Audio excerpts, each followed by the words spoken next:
Welcome everyone to our new tutorial. Here is visual effects tutorial.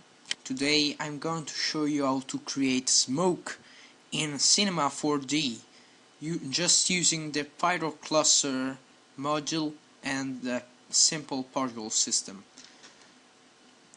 Smoke in Cinema 4D can be easily simulated with this module pyroclusters, which creates a small puff for every single particle you can simulate with a particle system.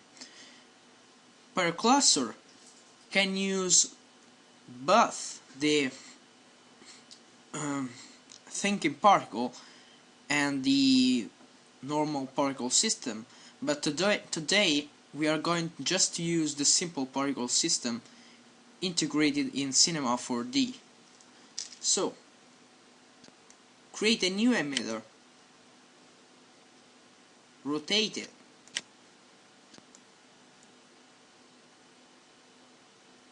will be much better.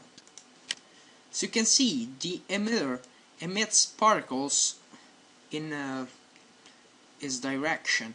These particles are pretty static, they don't move, they just go, they don't die. So we are going to randomize the particle movements a little bit. So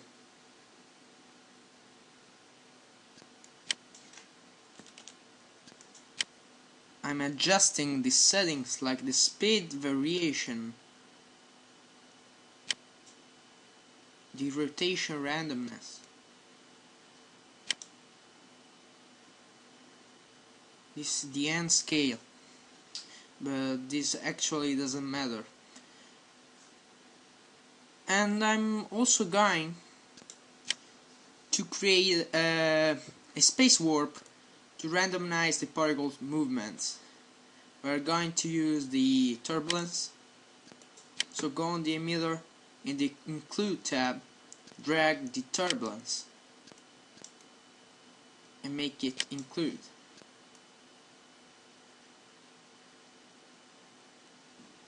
Now, as you can see, the particle's movements are more random, but we still can fix this.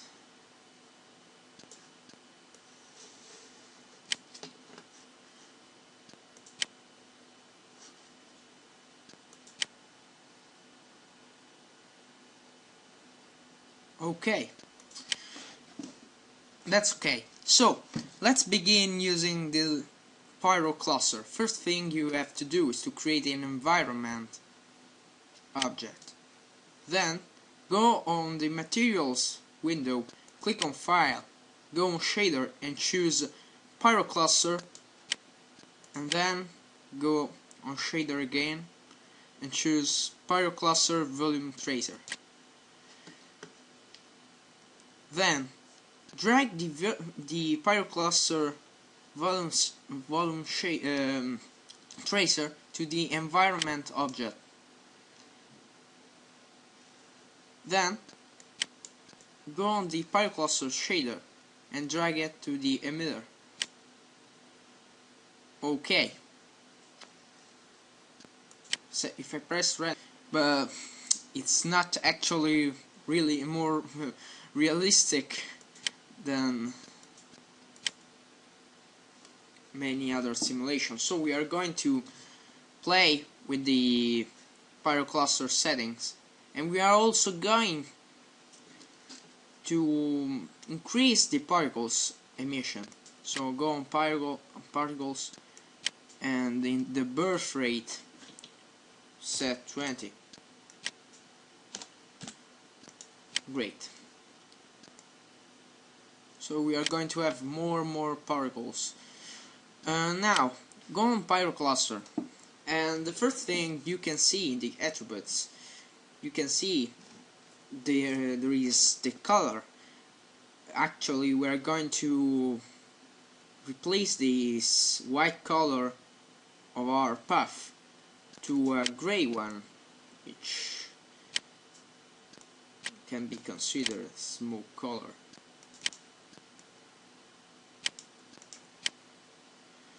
So this is our basic color for our smoke simulation.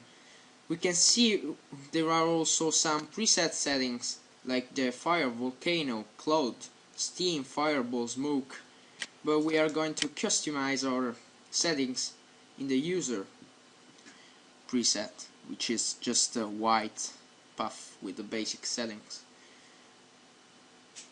There is also the gradient mode. We're going to set it to density or to flat radius. For now, the best thing we can do is the density. Then here are the age effects. You can disable them, but I suggest to use them because it's really useful to animate a puff through the time. So keep the use age effects on, and let's see the radius. When you set black, the radius or the other settings in the age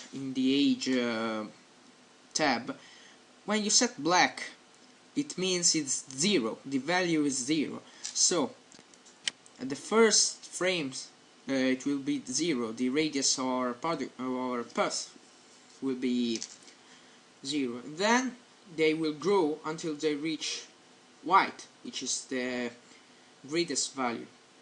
The luminosity, the color mix, and the color. So we are going to set the first color to black.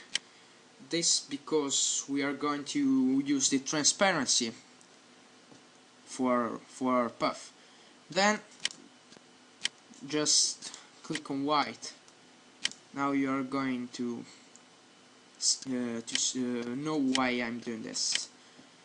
The shape, we can set the shape of our puff. I suggest to keep the sphere.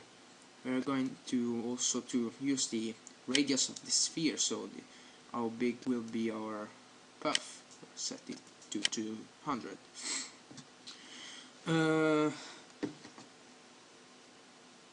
Here we can use the preview, but we don't care about it now. So the shadows are really useful tab when you have more lights in your viewport. But at the moment we don't have any lights, so it doesn't matter if we use it or not. The noise is really useful because it determines the shape and the animation of our path. And there are a lot of settings. The first settings you will notice is the noise type, which can be the gases, the fire, the electric, regular, fractal, turbulence, and some other. We are going to use gases, which we can also animate the face. Now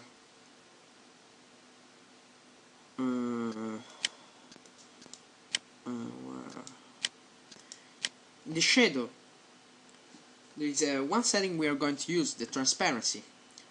At the moment we are going to set the transparency to 100. This means the black zones of our particle will be totally transparent. So we can render and see the result. As you can see, the pyrocluster requires a lot of CPU power, and its rendering is can be really slow. We are just using a common simulation, and it's taking a lot of time. One thing we can do is to go on the pyrocluster volume tracer, set the render mode to user, and increase this value, the world step size. Increase it, and the rendering time will short. So now we can repeat. As you can see, the rendering is really faster.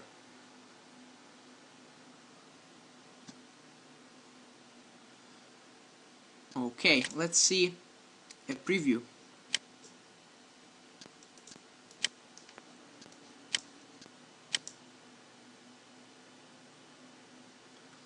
Okay, as you can see, we created a nice smoke effect which grows and dissolves. Of course, pyrocluster can be used for every purpose which involves this pus. So you can use it to simulate a rudimental fire or a volcanic explosion, or also works. Thank you for watching this tutorial. Don't forget to subscribe us in order to get new tutorials and to be able to ask for them. Thank you for watching again, and goodbye.